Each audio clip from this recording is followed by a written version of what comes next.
الحمدللہ وکفا وسلام علی عبادہ الذین اصطفیٰ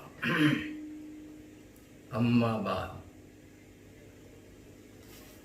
محترم دوستوں اور بزرگوں، ہم نے یہ پروگرام بنایا ہے کہ قرآن حکیم کے واقعات سے اور نبیوں اور رسولوں کی داستانوں سے نئی نسلوں کو روشناس کرایا جائے۔ چنانچہ اسی سلسلے کی پہلی کڑی آپ کی خدمت میں پیش ہے، اور ہم سب سے پہلے نبی اور سب سے پہلے انسان حضرت آدم علیہ السلام سے متعلق کچھ تفصیل آپ کے سامنے پیش کریں گے۔ لیکن حضرت آدم سے پہلے یہ بات بھی ہم واضح کر دیں کہ یہ کائنات تو پہلے سے بھی موجود تھی، اور حق تعالیٰ نے سب سے پہلے فرشتوں کو پیدا کیا اور اس کے بعد جنات پیدا کیے گئے۔ فرشتے آسمان پر رہتے تھے اور جنات زمین پر مقیم تھے۔ انہیں جنات میں سے ابلیس بھی تھا، جس کے دو نام اس وقت مشہور تھے، ایک عزازیل اور ایک طاغوت، اور اس کو ابلیس بھی کہتے تھے۔ روئے زمین پر اس سے زیادہ توحید پرست اور اس سے زیادہ عبادت گزار کوئی دوسرا جن نہیں تھا۔ یہ اتنی عبادتیں کرتا تھا، حق تعالیٰ کی وحدانیت کا اور الوہیت کا زبردست قائل تھا۔ اس کی عبادتوں کے بارے میں مفسرین نے یہ تحریر فرمایا ہے کہ اس کو سجدے کرنے کا بہت شوق تھا، اور اس کی کوشش یہ ہوتی تھی کہ روئے زمین کے چپے چپے پر ہی اپنا ماتھا ٹیکے اور رب العالمین کے لیے سجدے کرے۔ چنانچہ بعض حضرات نے تو یہ بھی کہا ہے کہ روئے زمین کا اس نے کوئی حصہ نہیں چھوڑا جہاں اس نے سجدہ نہ کیا ہو۔ اس کی عبادتوں سے متاثر ہو کر پہلے آسمان کے فرشتوں نے حق تعالیٰ کی خدمت میں یہ درخواست رکھی کہ یہ بہت عبادت گزار ہے، اور ہم یہ چاہتے ہیں کہ یہ ہمارے پاس رہے، اور اسے زمین سے آپ ہمارے پاس پہنچا دیں۔ حق تعالیٰ نے فرشتوں کی یہ فرمائش پوری کر دی، اور ابلیس کو زمین سے اٹھا کر پہلے آسمان پر چڑھا لیا گیا۔ وہاں بھی یہ عبادت کرتا رہا، اور فرشتوں کے مقابلے میں اس کی عبادتیں کچھ زیادہ ہی تھیں۔ وہاں بھی اس نے اس بات کا اظہار کیا کہ اللہ کے سوا کوئی معبود نہیں ہے، اور اللہ کے سوا کوئی مستعان بھی نہیں ہے۔ وہی اس خالق کائنات ہے، وہی مالک کائنات ہے، اور وہی معبود ہے۔ وہاں بھی اس کی عبادتیں اس درجہ بڑھ گئیں کہ فرشتوں سے بھی زیادہ یہ عبادت کرنے لگا۔ پھر دوسرے آسمان کے فرشتوں نے یہ فرمائش کی رب العالمین سے کہ اس کا مرتبہ اور بڑھا دیا جائے اور اسے دوسرے آسمان پر ہمارے سامنے پہنچا دیا جائے۔ پھر یہ دوسرے آسمان پر پہنچ گیا، اور وہاں بھی اس کی عبادتوں کے، اس کی ریاضتوں کے، اس کے ذکر کے چرچے ہوتے رہے۔ مختصر یہ ہے کہ یہ ترقی کرتا کرتا 7ویں آسمان پر پہنچ گیا۔ جب یہ 7ویں آسمان پر پہنچا تبھی حق تعالیٰ نے فرشتوں میں حضرت جبرائیل کی تخلیق کی۔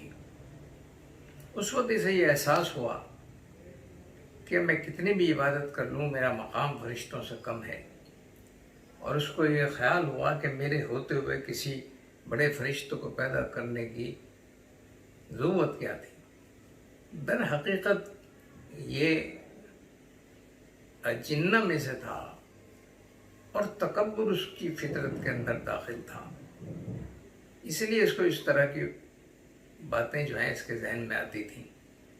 باہر کیف یہ 7ویں آسمان پر پہنچ گیا، وہاں بھی عبادتیں کرتا رہا۔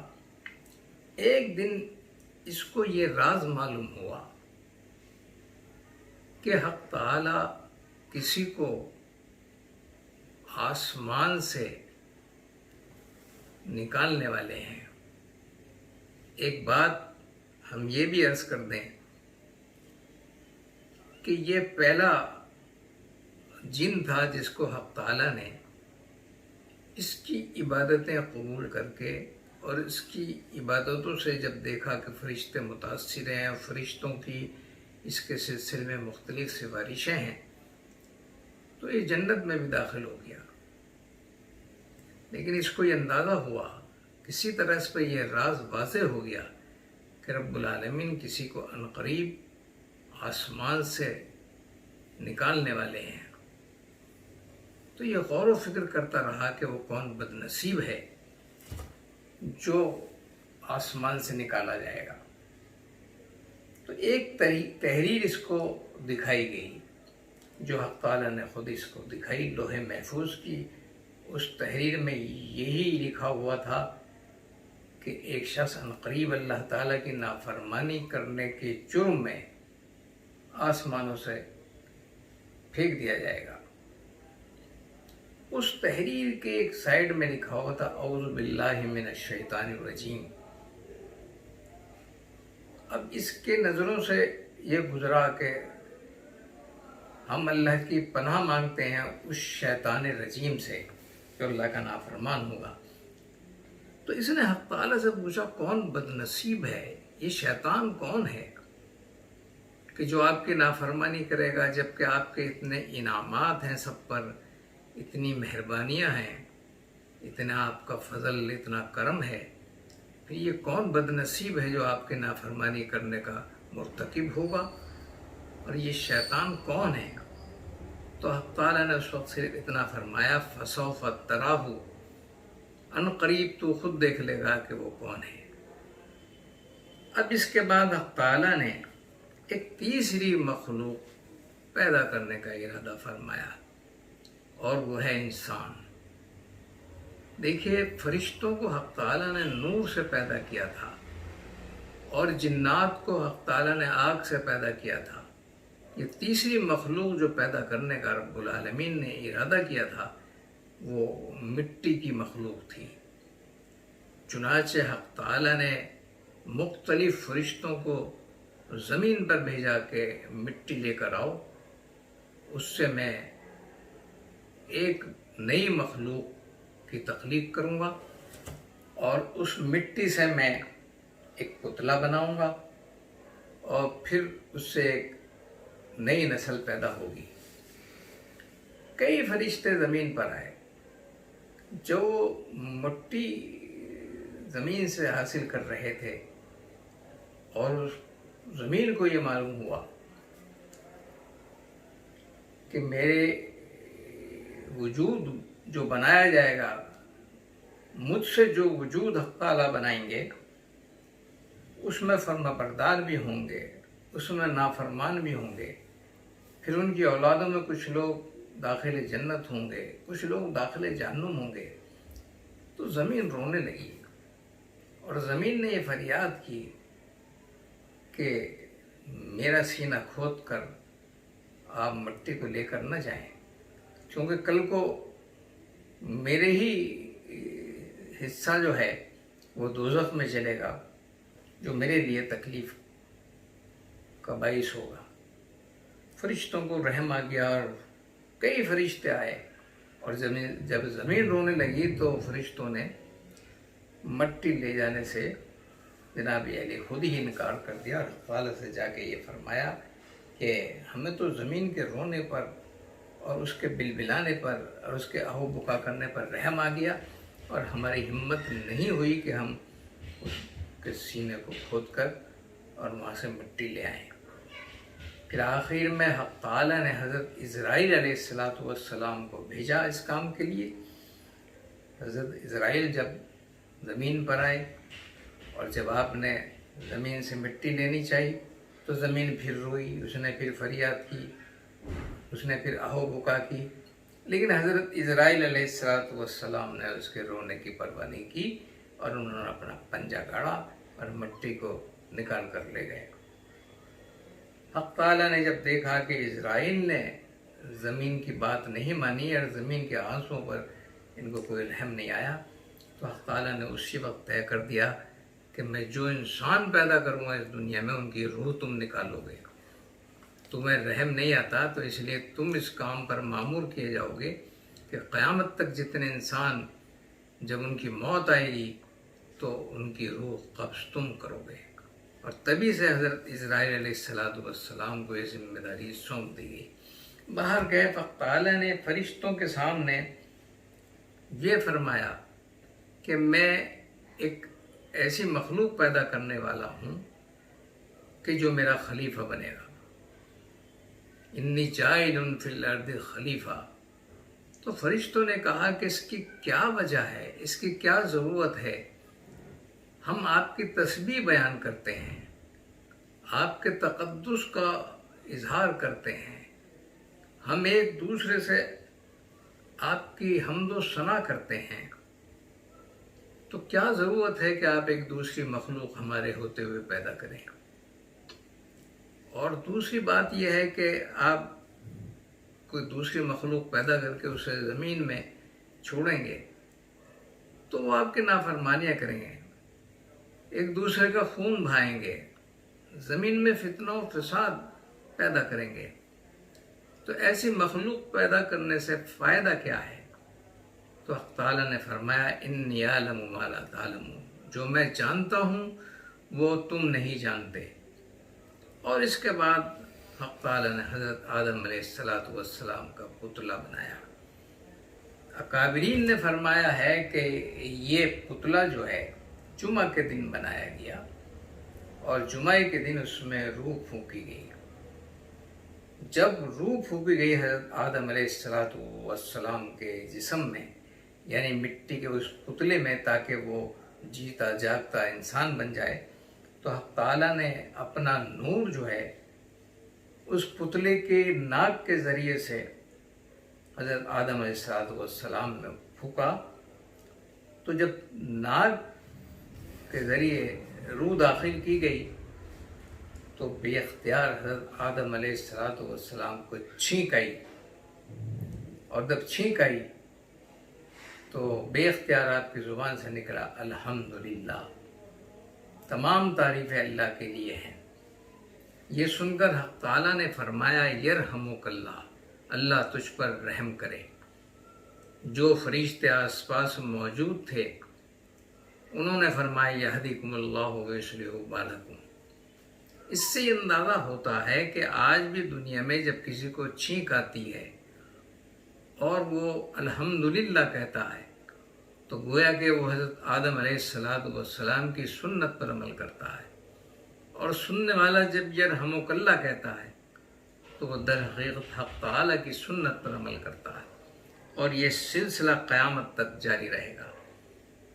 آپ اس بات کا اندازہ لگائیں کہ سب سے پہلے انسان کی زبان پر سب سے پہلا کلمہ جو آیا وہ الحمدللہ تھا، کہ تمام تعریفیں اللہ کے لیے ہیں۔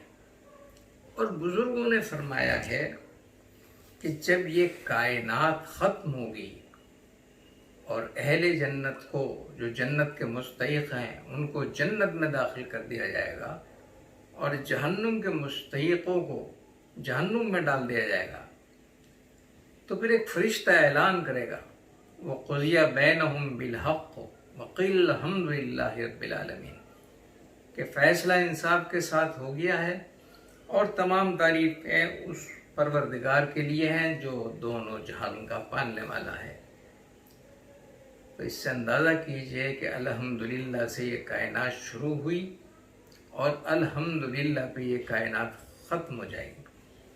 تو حضرت آدم علیہ السلام کا پتلا جب تیار ہو گیا تو حق تعالیٰ نے تمام فرشتوں کو یہ حکم دیا کہ وہ آدم کو وہ سجدہ کریں۔ وہاں یہ ابلیس بھی موجود تھا۔ تمام فرشتوں نے حق تعالیٰ کا حکم پاتے ہی اس کی تعمیل کی اور سب سجدے میں گر گئے، لیکن ابلیس نے سجدہ نہیں کیا۔ حق تعالیٰ نے ابلیس سے پوچھا کہ تو نے سجدہ کیوں نہیں کیا، تو نے ہمارے حکم کی تعمیل کیوں نہیں کی؟ تو ابلیس نے کہا کہ میں افضل ہوں اور میں افضل ہوتے ہوئے غیر افضل کو سجدہ کیوں کروں؟ مجھے آپ نے آگ سے پیدا کیا ہے، انا خلقتنی من نار و خلقتہ من طین، اور آدم کو آپ نے مٹی سے پیدا کیا ہے۔ آگ کا مرتبہ مٹی سے بلند ہے، تو میں کیوں مٹی کے سامنے اپنا سر جھکاؤں؟ آگ اور مٹی کا ایک فرق ہے دوستوں اور بزرگوں۔ آگ جو ہے جب اس کو جلایا جاتا ہے تو اس کے شعلے آسمان کی طرف جاتے ہیں۔ یہ ایک اعتبار سے تکبر کی علامت ہے، اور مٹی کو جب ہم اوپر کی طرف اچھالتے ہیں تو مٹی نیچے آتی ہے، یہ عاجزی اور مسکنت کی علامت ہے۔ تو چونکہ اس کو حق تعالیٰ نے آگ سے بنایا تھا، تکبر اس کے اندر موجود تھا، تو اس نے حق تعالیٰ کے حکم کی تعمیل نہیں کی اور اس نے تکبر کا اظہار کیا۔ یہاں ایک بات کا اندازہ لگائیں کہ شیطان جو ہے یہ حق تعالیٰ کی توحید کا بھی قائل تھا، حق تعالیٰ کی الوہیت کا بھی قائل تھا، اور یہ بہت ہی توحید پرست تھا، لیکن یہ جو برباد ہوا اور اللہ کی نظروں سے گرا، یہ کفر کی وجہ سے نہیں گرا۔ یہ نہ کافر تھا نہ مشرک تھا، یہ جو برباد ہوا یہ تکبر کی وجہ سے برباد ہوا۔ انشاءاللہ تعالیٰ اس کے بعد اگلی گفتگو ہم 2 یا 3 دن کے بعد کریں گے۔ آج اتنا ہی ہے۔ اللہ تعالیٰ ہمیں کہنے کی اور ہم آپ کو سننے کی جو توفیق اس نے عطا فرمائی ہے، تو حق تعالیٰ اسے قبول فرمائے، اور کہنے والے کو اور سننے والوں کو جو کچھ وہ سنیں اور جو کچھ میں عرض کروں، رب العالمین اس پہ عمل کرنے کی بھی ہمیں توفیق عطا فرمائے۔ وآخر دعوانا الحمدللہ رب العالمین۔